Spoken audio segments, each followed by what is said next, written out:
गुरुवारी पैसे देणे चांगले, मंगळवारी कर्जाचे पैसे देऊन कर्जफेड करावी, शुक्रवारी कर्जफेड स्थितीत सुधारणा होते, मंगळवारी पैसे किंवा कर्ज घेतल्यास ते लवकर फिटत नाही.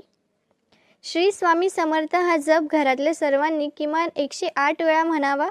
कोणाही एका व्यक्तीने रोज 1000 जप करावा, धनलाभ होईल. दिवा वा समईच्या ज्योतीचे तोंड उत्तरेकडे असल्यास लक्ष्मी प्रसन्न होते, पूर्वेकडे असल्यास सुखप्राप्ती होते. घरात ज्या खोलीत तिजोरी ठेवलेली असेल त्या भिंतीचा रंग काळा, लाल अथवा निळा नको, पिवळा असावा. रोज सकाळी पाण्यात थोडेसे मीठ मिसळून त्या पाण्याने घरातील फरशी पुसावी, मनशांती लाभते. घरामध्ये सूर्योदय आणि सूर्यास्ताच्या अगोदर झाडू मारावा, त्यामुळे घरामध्ये दारिद्र्य येत नाही. उत्तर पूर्वेला दरवाजा असेल तर तांदळाचे आणि पश्चिम दक्षिणेला दरवाजे असेल तर गव्हाचे स्वास्तिक उंबरठ्यावर काढावे.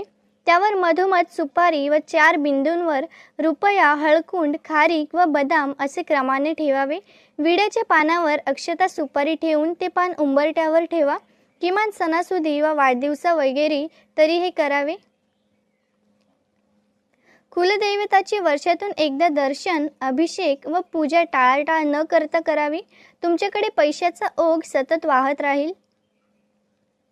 लक्ष्मीची साधना, पूजा, प्रार्थना करताना साधकाचे तोंड पूर्वेकडे अथवा उत्तरेकडे असावे. कोणत्याही महत्त्वाच्या कामासाठी घराबाहेर पडताना चमचाभर गोड दही खाणे अत्यंत शुभ व लाभदायक असते. स्नान करूनच भोजन करावे. जेवण केलेल्या ताटात हात धुवू नये. मांडीवर व हातात ताट घेऊन जेवू नये. दक्षिणेकडे तोंड करून जेवू नये. सतत पवित्र गोष्टींचे ध्यान करा. चुकूनही अपशब्द बोलू नका. शक्य असेल तर रोज 1 तास मौन पाळा. सर्व मनोरथ पूर्ण होण्यासाठी एक मंडलाचे पठण करावे. घरातील नवीन केळसुणी आणल्यावर तिला हळद कुंकू लावून पूजा करून वापरावी. तिला पाय लावू नये व ती सहज दिसेल अशी ठेवू नये. दिवे लागल्यावर झाडू मारू नये. दर पौर्णिमेला रात्री 12 नंतर लक्ष्मीचे वास्तव्य काही काळ अश्वत्थ वृक्षावर म्हणजेच पिंपळावर असते आणि म्हणूनच ज्यांना शंका होईल त्यांनी अश्वत्थ वृक्षाला 10 प्रदक्षिणा घालाव्यात. आर्थिक अडचण कधी उद्भवणार नाही. कामानिमित्त घरातून बाहेर पडताना एखादे तुळशी पत्र तोंडात टाकावे. पैशाअभावी अडकलेली कामे मार्गी लागतील. रोख रक्कम हातात पडली की ती घरी आणून देवापुढे ठेवावी. कुठल्याही परिस्थितीत त्यातील 1 रुपयाही खर्च करू नये. दुसऱ्या दिवसापासून खर्च करायला सुरुवात करावी. संध्याकाळनंतर दिवे लागल्यावर कोणाला पैसे देऊ नये. तसेच राहूच्या होऱ्यात पैसे देणे घेणे व्यवहार करू नये.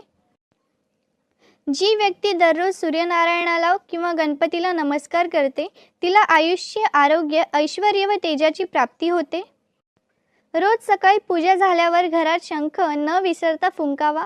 घरात वास्तव्यास असलेली अलक्ष्मी काढता पाय घेईल आणि लक्ष्मी चिरंतर नांदेल.